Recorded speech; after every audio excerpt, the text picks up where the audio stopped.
Hello, and welcome to Arcview's Washington Town Hall. I'm Elizabeth Bell, Director of U.S. Sales at Green Tank.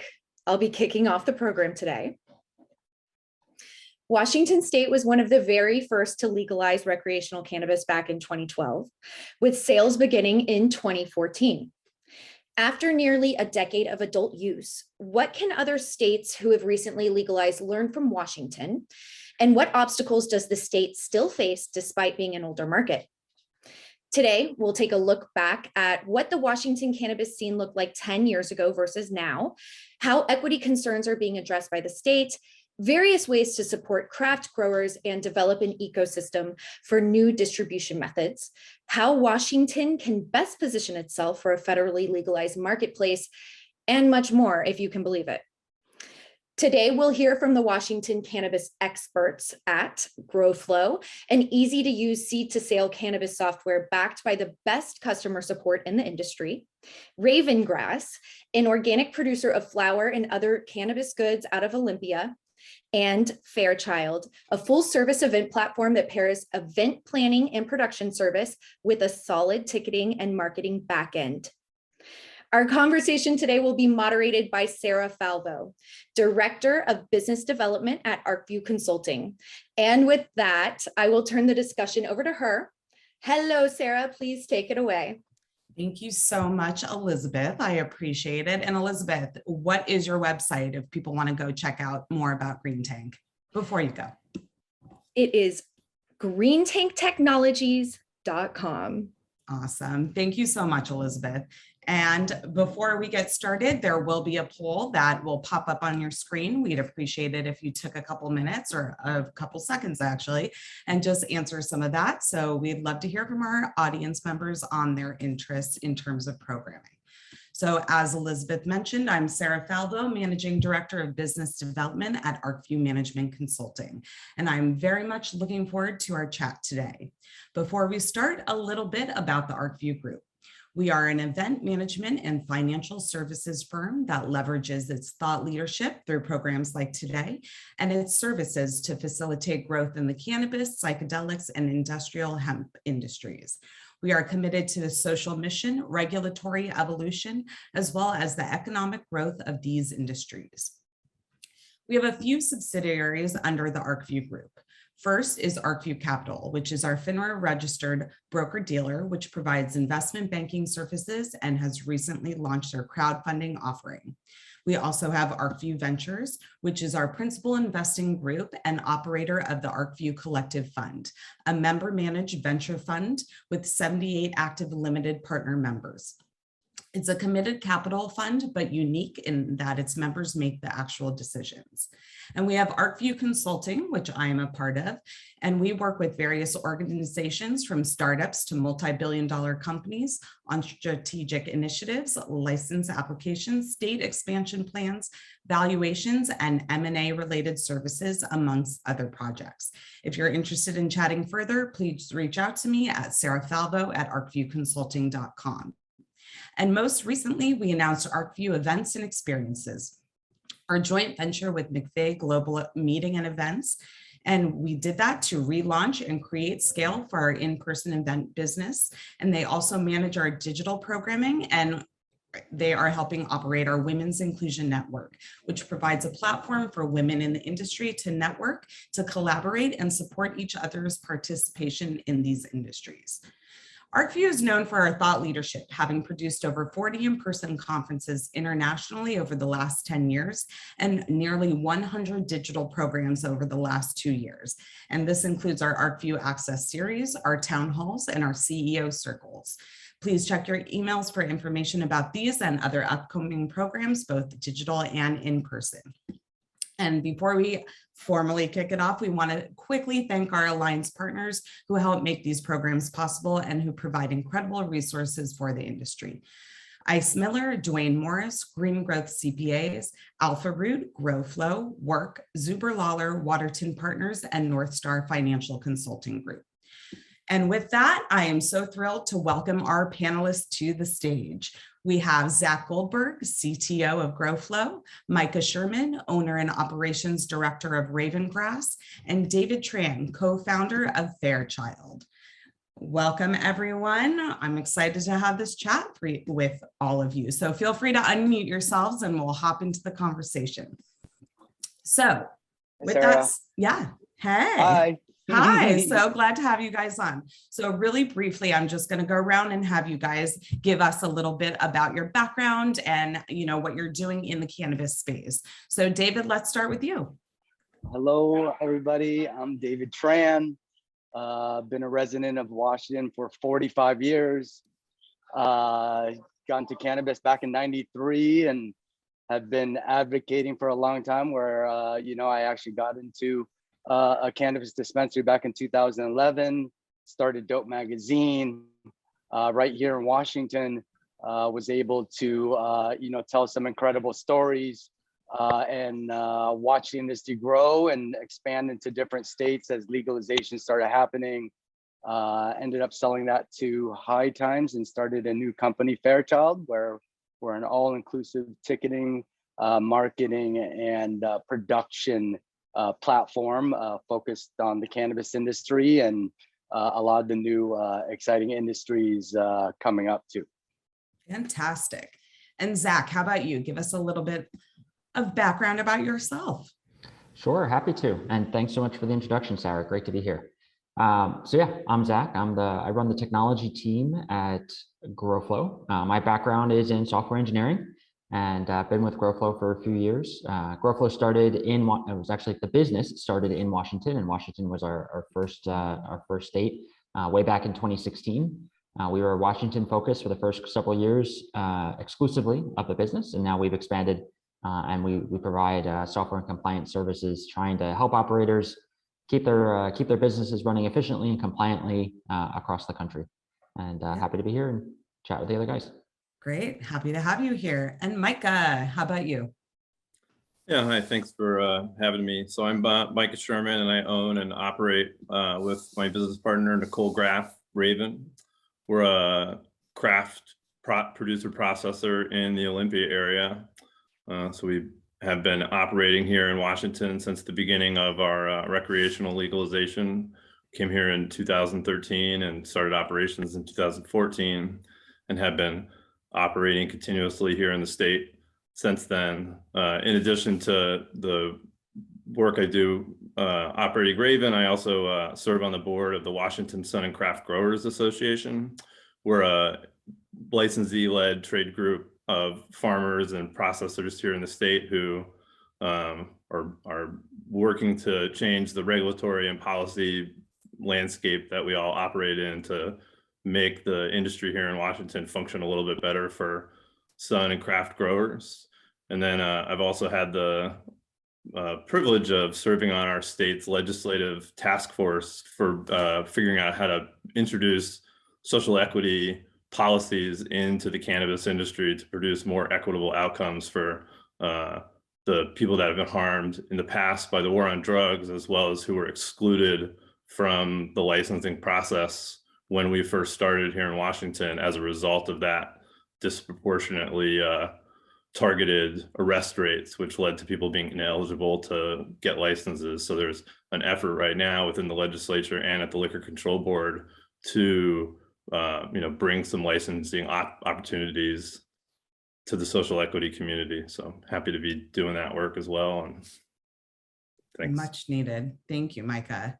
So let's set the stage in terms of just some of the nuances around Washington's cannabis laws, and specifically how the market is structured versus how things are structured in other legal states. So Micah, how about let's start with you. Just some general overviews, some major differences that, even when we were talking about it the other day, I was like, oh my gosh, I had no idea. So let's jump into it with you. Yeah, so we do have some pretty significant differences here in Washington versus other states. The first is that we have no legal form of vertical integration in the state. So we have a couple of wholesale licenses, which you can have both of. And then we have a storefront retail license, and there's not allowed to be any common ownership between those license types. So that's a pretty big factor. the other big factor we have here that's different is we have a very limited number of retail access points relative to other states. This was a big topic of conversation in our work at the Social Equity Task Force, because we need to kind of study what was the potential capacity for adding retail access points in the state to be able to bring those licenses to the social equity community. And we learned in that work that Washington has about 6 stores per 100,000 people versus Oregon, Colorado, which are about 16 and 14 respectively per 100,000 people.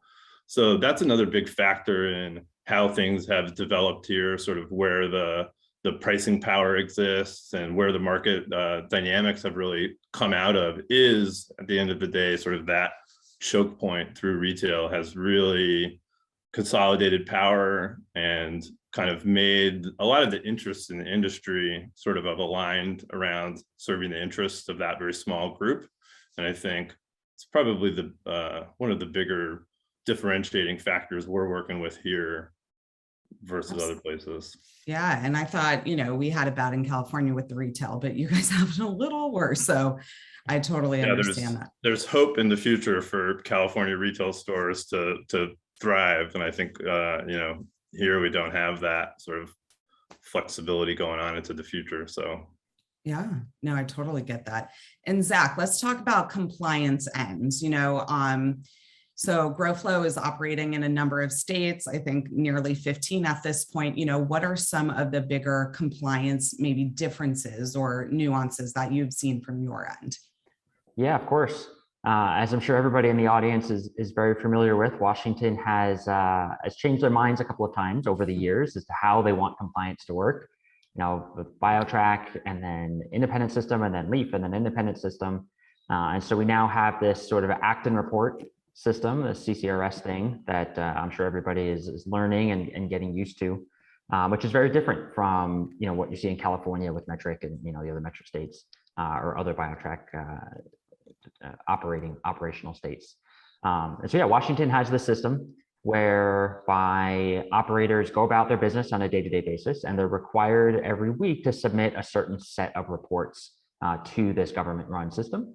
And the key difference in the way Washington has implemented things is that system is sort of a one-way data transfer. Whatever's going on in your license, that information goes to the state, and there's no integration, so to speak, with what other licenses are doing.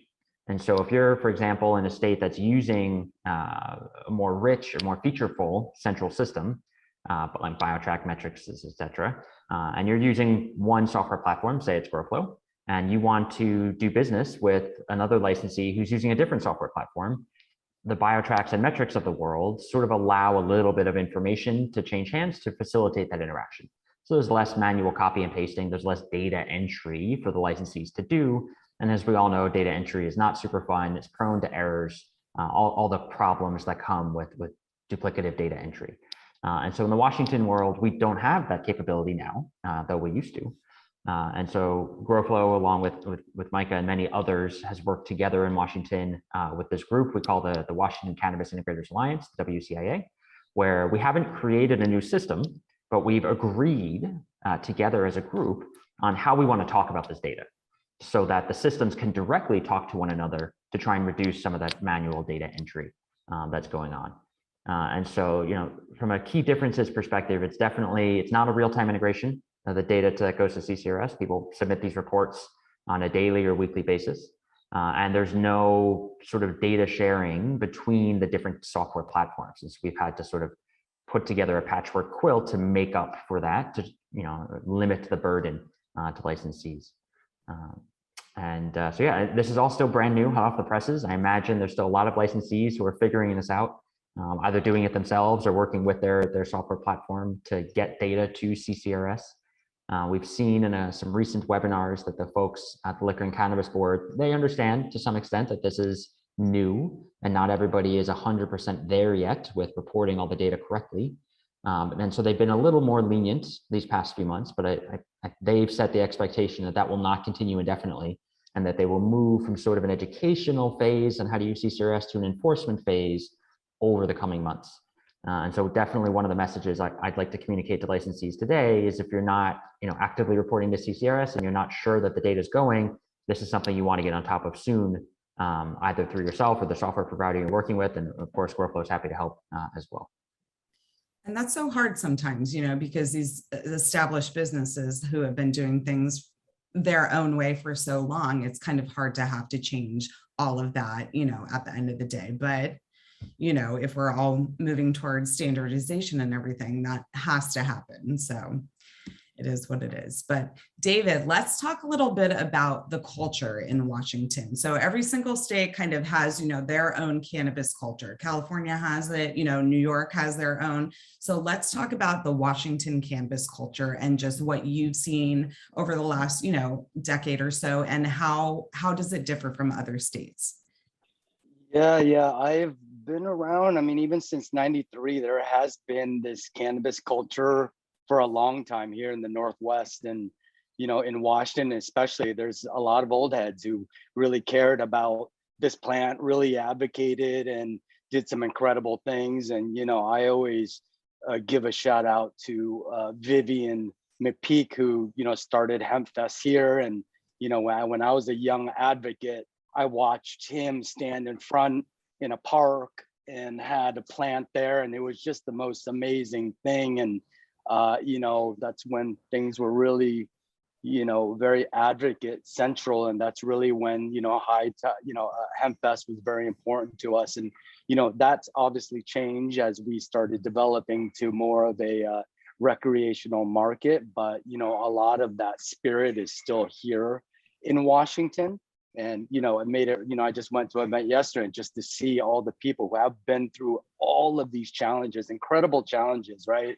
Even with the struggle to even go into recreation, being one of the first recreational states, there was an internal battle of, what happened here and who's built this and what the new cannabis world looks like. And so it was very interesting to go through that transition. And Dope Magazine went through that transition of, talking about what it's going to be like to legalize and what is that going to change in our, in our state. And, there's obviously a lot of challenges, but a lot of good things have happened too. I believe, creating this safe access, and more awareness is something that, we were all striving for. That's what anybody on both sides, like if we can get this more out to everyone, give people access to it, give people the education, give people, all those things that we've been, wanting for a long time, then, both of them can coexist. But, that's why we do events, because we want to see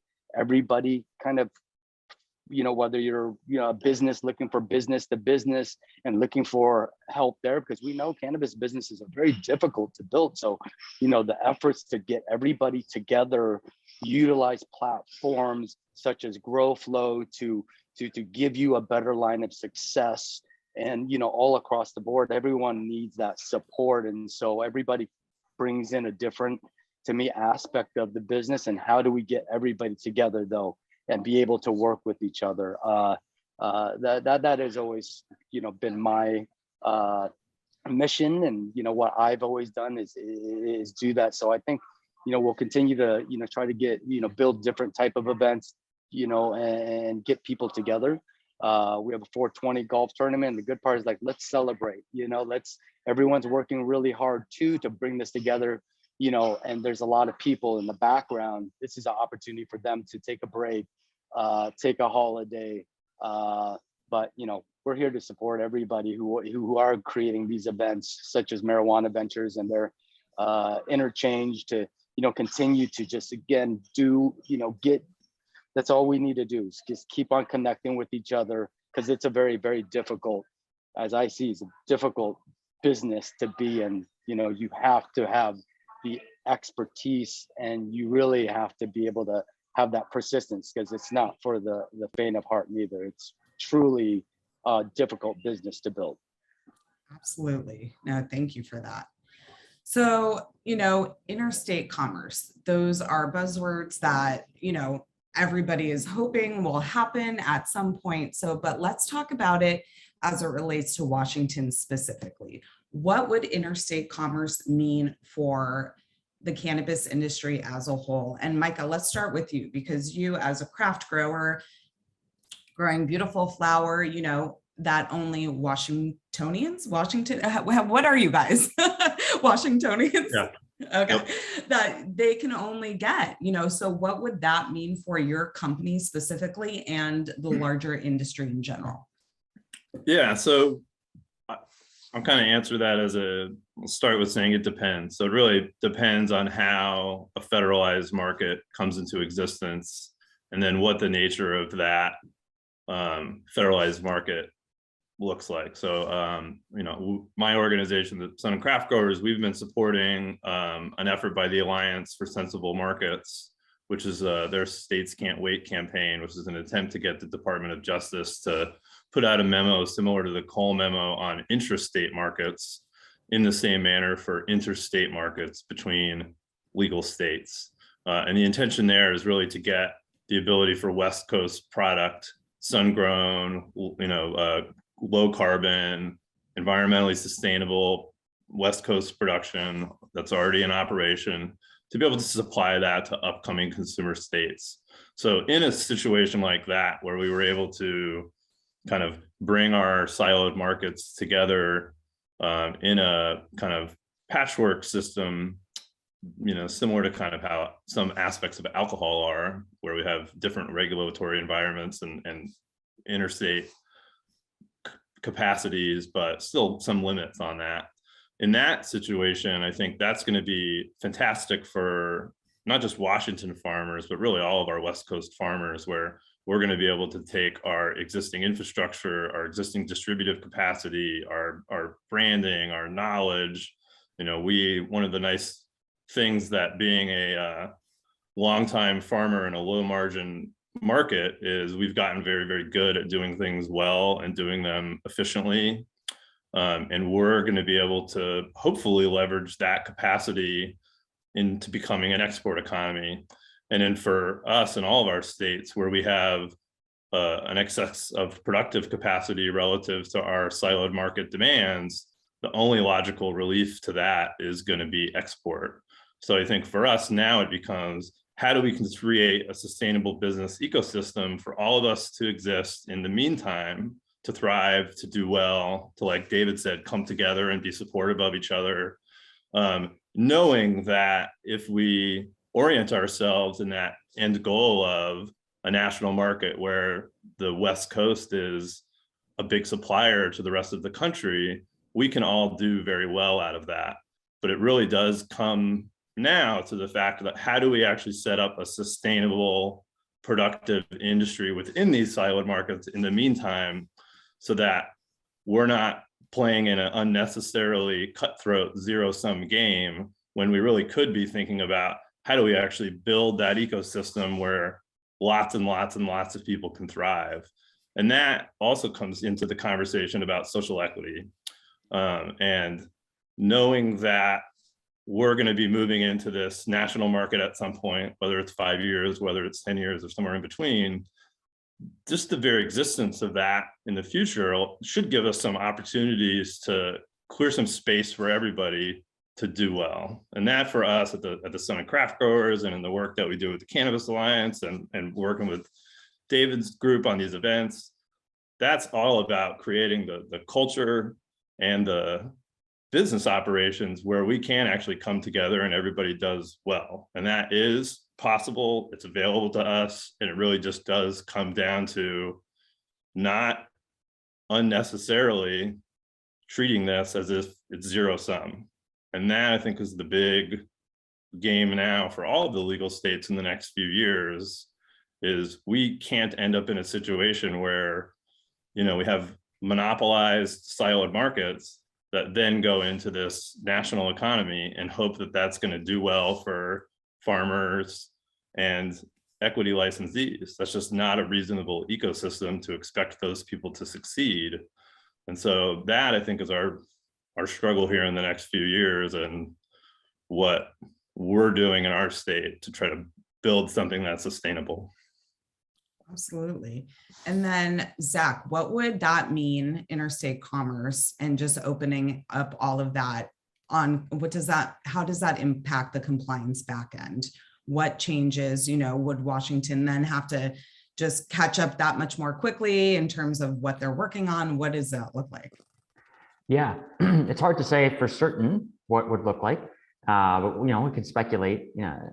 My concern, crystal ball. We'll do that. What I'd really like to see is it to be done in a thoughtful way from a compliance perspective. The worst case scenario would be something is just rolled out in an unthoughtful, hasty way, and now there's duplicative compliance requirements, for example, or conflicting. That would be even worse, compliance requirements to do interstate versus intrastate. Right? Imagine, for example, you wanted to move product between Washington and California. I imagine both those systems are going to continue to operate as is. There's probably going to be some additional requirements for moving product between those states whenever this rolls out. And we certainly would want to make sure that from a licensee's perspective, what the rules are clear and fair, right? And so we don't know what that regime would look like today, but certainly, the different systems set up by the different states today are not necessarily compatible. And the rules about how much flower can an individual grow, and where do things have to be placed, what's allowed to be stored together, what has to be stored separately, things like this, they're not the same across all these states. And so as commerce begins to flow, one has to imagine the state compliance continues to be a thing. And any additional interstate or federal regulation that comes in on top, we just want to make sure these things play nicely together to reduce the burden for the individual. There's already a lot of taxes. There's already a lot of paperwork and a lot of compliance that individuals have to go through, that licensees have to go through. And I hope that as interstate rolls out, which I agree with Mika, there's lots of good things that come with that, that it doesn't become an additional headache for the individual licensee. And that in particular, if there will be tracking and tracing that needs to get done for this product movement, that the powers that be that create these regulatory systems give folks like GrowFlow or other software integrators the capability to help licensees with those problems and with that reporting, right? If a system is released where there is no integration for software providers and licensees have to do it all manually, it's not going to be pleasant. And so the more the system is thoughtful and has the opportunity for all the various software integrators to build those workflows and build out that capability to help licensees stay compliant without the extra burden, the better. Fantastic. And David, what do you think that, what are you doing on like the smaller, more localized scale to help move the Washington cannabis industry forward? I think a lot of the times each state kind of becomes siloed and just working within their state, and then they're not thinking about the bigger picture. But how are you empowering the local operators from your end? Well, I mean, to couple in what we are talking about, it's like, what does federal legalization mean for everybody? That means everyone on the outside is going to start wanting to get inside of here.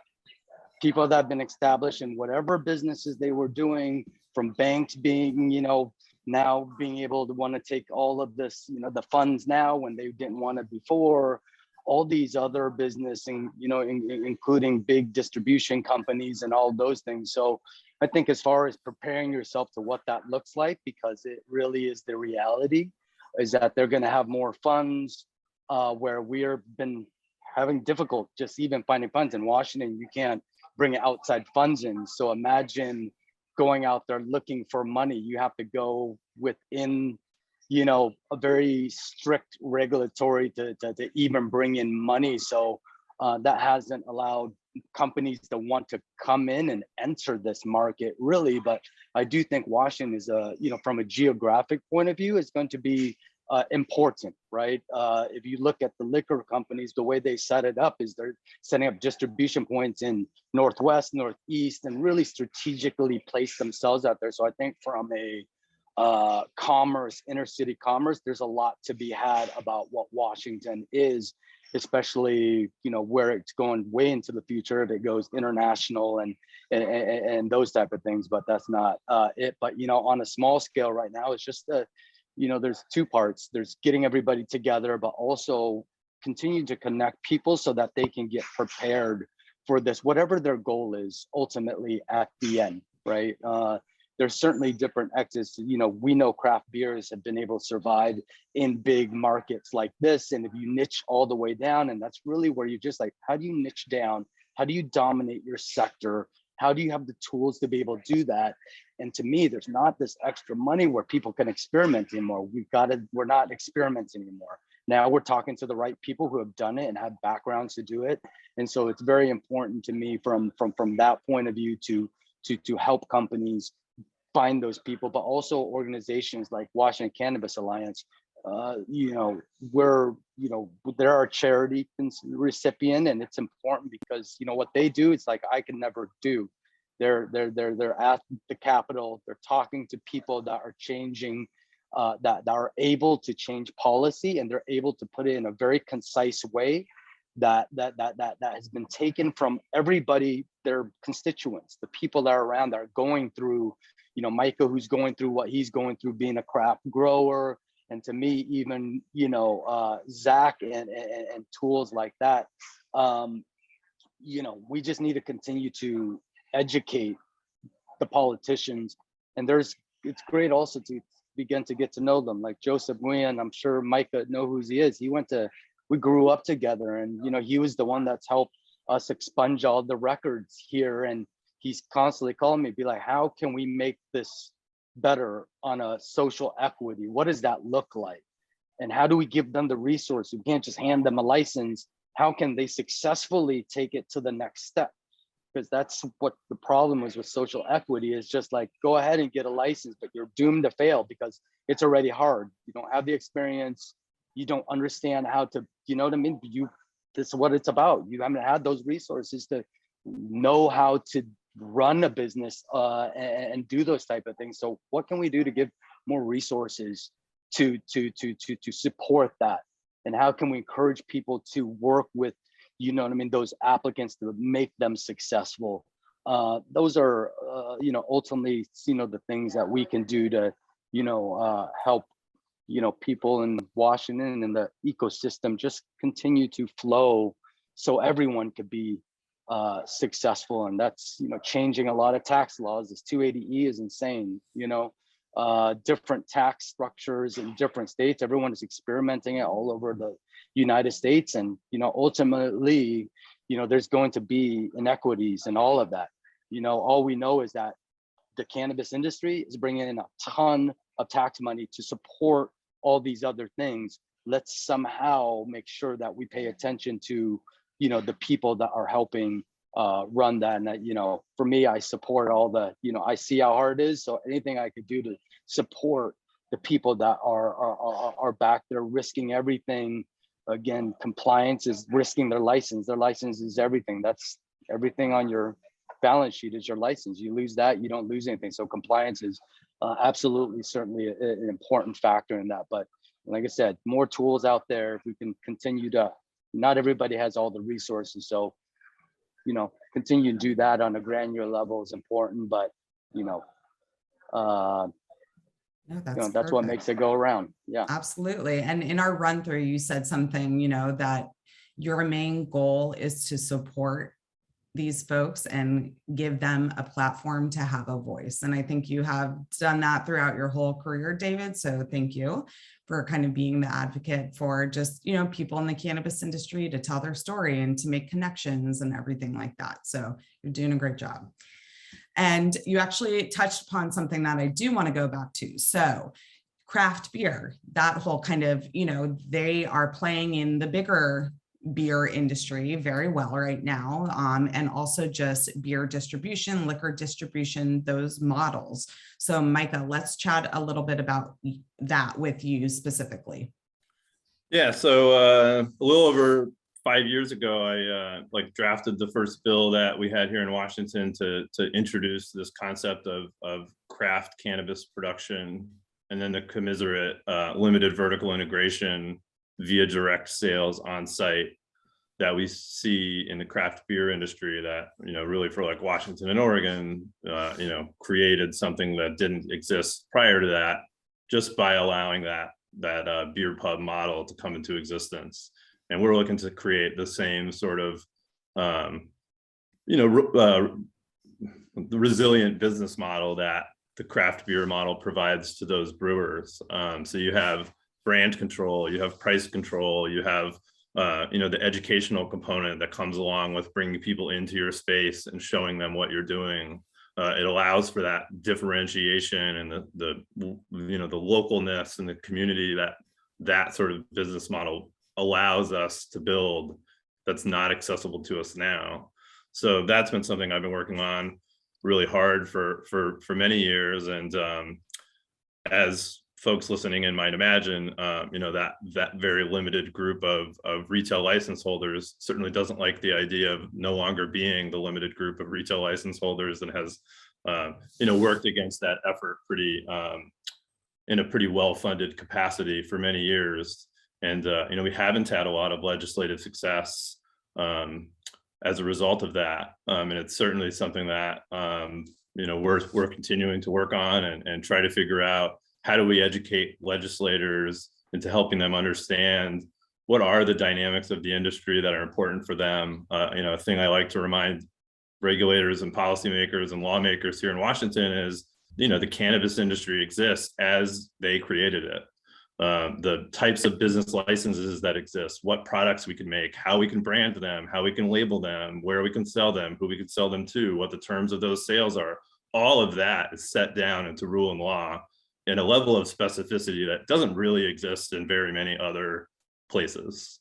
And so having to get them to move away from this idea that government and markets are these two separate spheres and they should have no interaction, and the goal of the regulators should just be to try to create a quote unquote fair and equal system, is admirable. But at the same time, if you don't acknowledge that you are in fact responsible for the way that the market has developed because you set down what people could do, that's been a big barrier for us, because I think there's just kind of an innate interest from a lot of lawmakers to not have a role in picking winners and losers, is the sort of line that gets used a lot.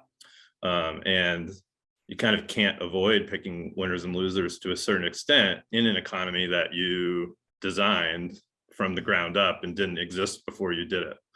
So that's kind of what we're trying to get them to understand, is that this is about creating a diversity of options for us to get our products to market and for consumers to be able to engage in those products. And in that diversity of business types, we're going to be able to create a diversity of owners, governance models, funding models, cultural, uniqueness within local economies, all of that stuff but we need, I use this word a lot, we need the business ecosystem that supports the sort of diversity that can produce those diverse outcomes. And we don't have that right now. We have very limited business types. And as a result, we have very limited versions of what success is. And that, I think, is our big barrier right now. And how do we add the diversity of opportunities, both for people to come in and own and operate these businesses, as well as what do those businesses look like? How do they make money? That's the thing that we don't have the variety that we need. And that's where the sort of regulatory and policy changes need to have, a lot of focus for us. And certainly craft is one way that can get introduced.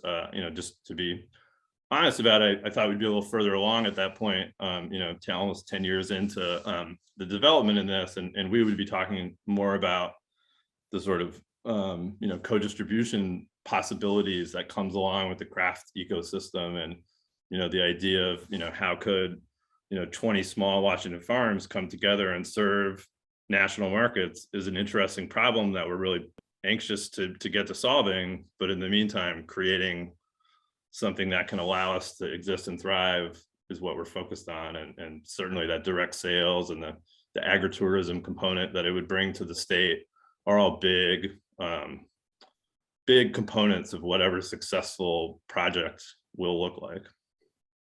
Absolutely. And, I think another issue that kind of goes hand in hand with all of that is the lack of investment into Washington companies at this point. I'm sure it has to do something with you guys being around for a while. I think a lot of investors, especially now in the space, get excited about maybe new markets that are just opening up and new types of products that, you know, have never been seen in that state before. So do you think it has been a hindrance to have been legal for so long in terms of being able to successfully fundraise? And any of you can take it, Micah, David. I can jump in on the investment side of it. It's not attractive because really the margins aren't there compared to the new markets, right? The new markets, you know, you start off a little bit, I mean, ridiculous. You can, let's say it starts off really high and then it eventually flattens out. But in certain instances, like Washington State, it goes to the depths below that level of even being sustainable. And that's really, then it really comes down to the idea that we're all a cash business. Everybody needs it for cash flow. Not everyone's sitting on a tank of credit and all these other things that are available in every other freaking industry except for ours, right? So we can't go to those things. So how do we get money? I can't go to someone in California and say, hey, invest in my project, right? Unless there's a reason to go further than that. So it's just like the stream of capital is limited. And number two, that's really, to me, the margins too doesn't allow anybody from any other state, because if you're a licensee, there's no margin to add your 10% to come here, you know. So we don't have those bigger brands because we're already working on razor thin margins, and the fear of it going up, I mean, the fear of it going back down allows you only to build your business a certain level. And that's why, you know, it's not that attractive to come in here and do it. If someone wants to come in and goes, cool, I want to be a store owner and I want to own something like that, I want something with cash flow, you can see those type of people looking at this big inventory of businesses that are for sale right now and going into that. But funny is that you see all those listings, and what they don't, when they hand you the financials, is talk about the 280E implications and all of the other things that take the profit, if there is one, down to barely anything. So a lot of people are building it. I see, you know, some of the bigger folks are building into different states so they could build, you know, again, something that's more attractive, as diverse. And, you know, Washington, again, is more like a, you know, prestige, a place where you want to be in. But currently, no one's running here and going, cool, I'm paying you a multiplier, because number one, the margins and the profitability isn't there.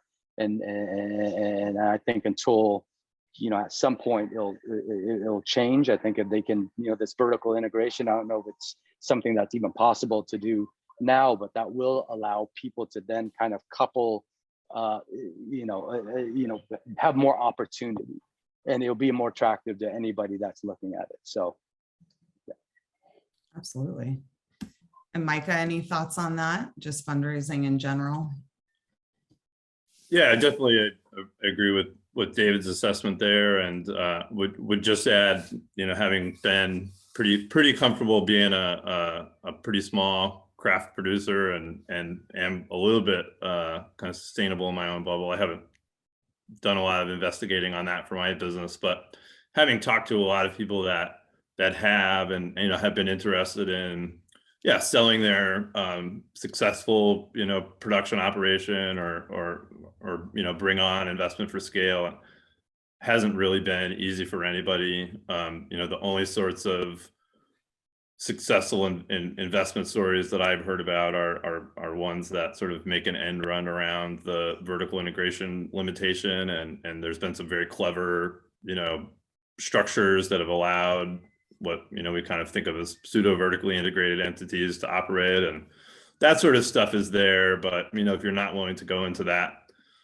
part of the investment world, that's you know, it's really not all that accessible. And I do think, you know, we have also a in-state requirement for equity in our licenses, and that has also been a big limiting factor that has you know, both probably helped in certain ways early on, but I think was one of those things that maybe should have been revisited. And you know, there's a whole host of regulatory things that should have been revisited many years ago that haven't, and that's part of our project is getting those legislators to realize that if you want the $500 million of tax revenue to continue to come in consistently and grow every year, we need to actually put in some work to the laws that we're operating on, because we are starting to lose some of the components of what's made our industry really successful. And on the farmer side, there's an incredible amount of burnout right now.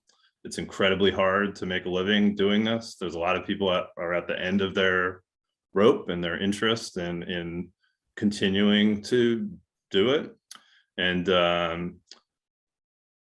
so our hope here is that the legislature does take that situation pretty seriously in the next year, and we have some hopes that they will, and we'll get some good policy out of it. But that's definitely the project. Absolutely.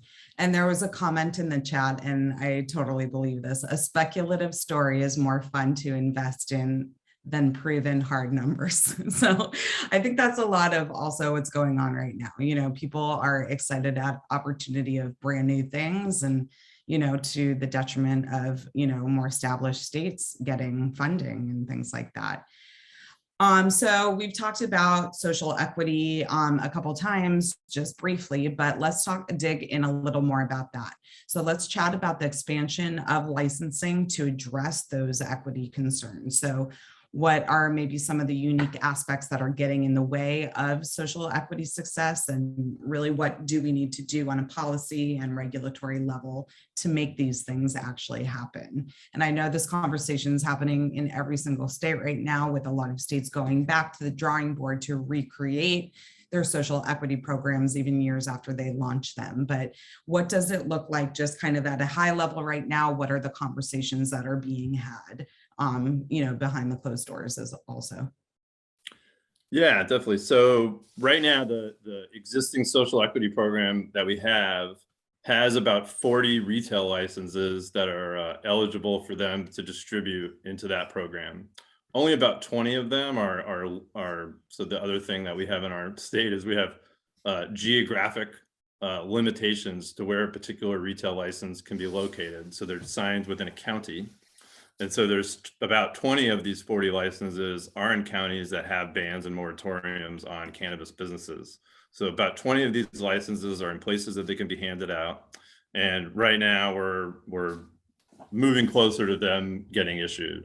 The real holdup has been, how do you determine eligibility and prioritization for such a limited pool of licenses?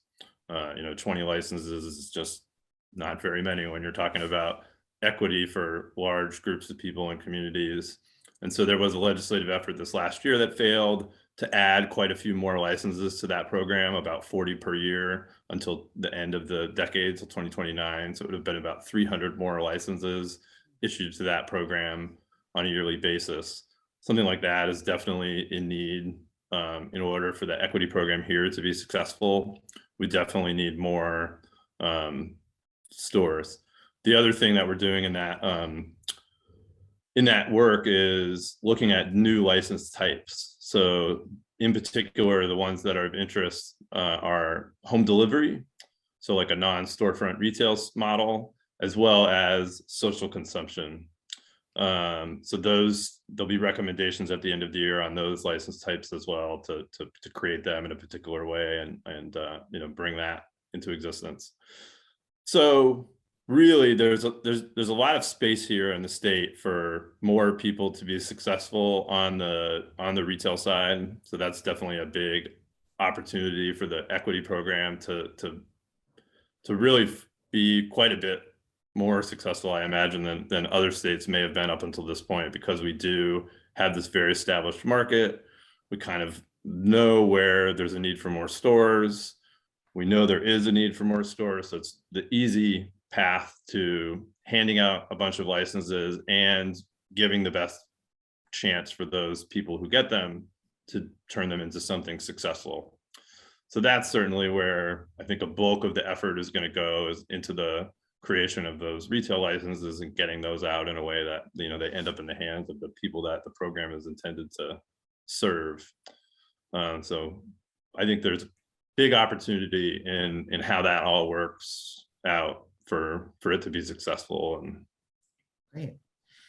And then Zach, I have a question for you in terms of just your company working with different states? How has Washington been to work with, in terms of just being open to, changes and maybe suggestions from the different committees you're sitting on? Like, how, as a state, how receptive have they been to, what you guys are doing from your end as well? To put it nicely, I'm like, you can, yes, diplomatically. Yeah, let's put it this way. I, in my 3.5 years as part of the leadership team at GrowFlow, have been on one phone call with somebody who actually works at a state, and it wasn't in Washington, despite many attempts. So broadly speaking, I think we don't have any sort of financial or contractual relationship with the state directly, right? We operate on behalf of licensees as a workflow and an automation tool for them. And so, we don't pay them, and they're not particularly interested often in reaching out and working with us. We're very open to those conversations, and we look forward to trying to continue to improve that situation. That said, certainly during the rollout of things like CCRS, they, got to give LCB some credit. They did have support staff who were fairly responsive via email, trying to help us work through bugs and trying to help keep the system going and improving along the way. But I think broad strokes, software platforms are not generally included in the conversations as far as how should these things work. What changes can we make to make these workflows easier for licensees to help make compliance less of a burden, maybe improve the data quality while simultaneously making it more efficient. I think there's opportunities for that everywhere. But generally, I think the folks at the state are very busy and have they're juggling a lot of plates. And so, we're not necessarily the top of their list, but there's always room for improvement. And I think GrowFlow and certainly the other companies I've talked to, the folks that work there, very much looking forward to those conversations as things continue to evolve.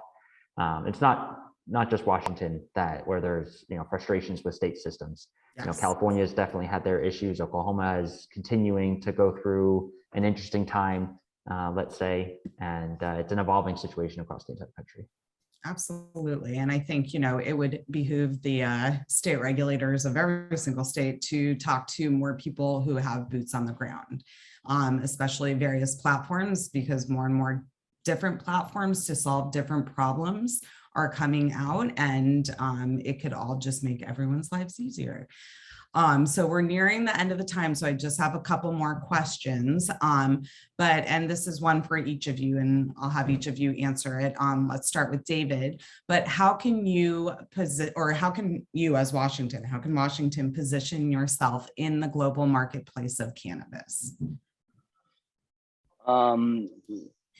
Like I said earlier, it is about right now, like getting together, collaborating, because if you're not going to do it now, you're going to need to do it later on. And if we do that and support each other, then I think when legalization happens, there's going to be an opportunity for everyone to find a direction, a solid direction on where they want to go with this. And like I said earlier, people have been in it for a long time, and now it's people are making decisions on where they want to go. And I think inevitably it's going to go global, and to kind of have like a goal and to be able to kind of surround yourself by people to help you to get there is absolutely important. And hopefully that's what we can do to help our state out, is continue to do things like this, continue to create events and create really safe spaces so everyone can come and collaborate. So hopefully we'll continue to do more of that. Absolutely. And Zach, how about you? The question was, how do we collaborate better?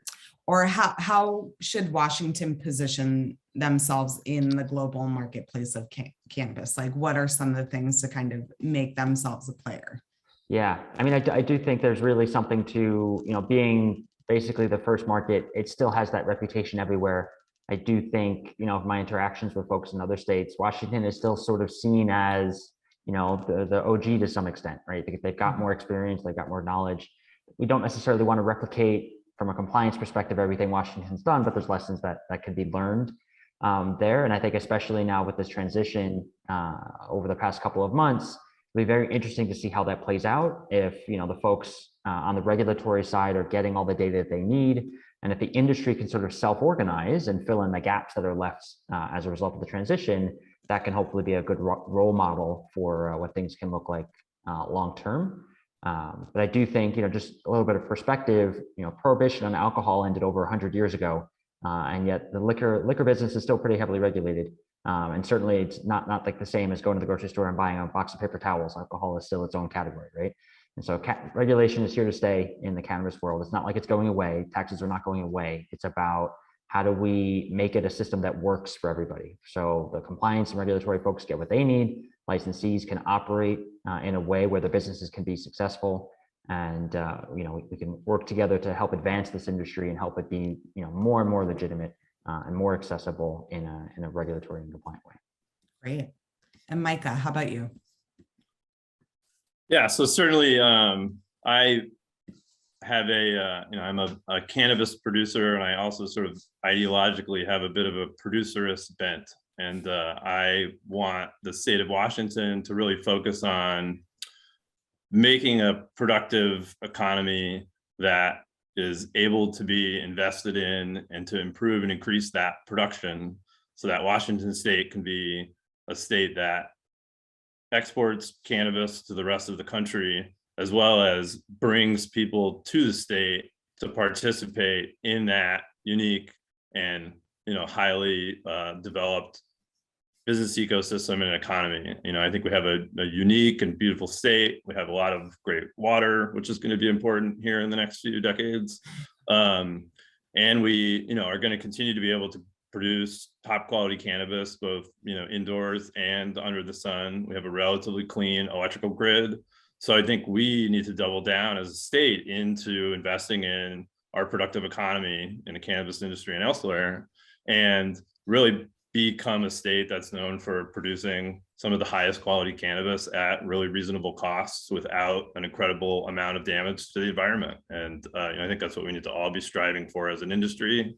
And I think that ultimately comes down to production. How do we set up our production? Who's in charge of the choices that make successful production and unsuccessful production? Why are those decisions being put into that particular moment in the supply chain? So supply chain design is very important to that. Where does the structural power exist in that supply chain, and who gets to make the choices about who's successful and who's not?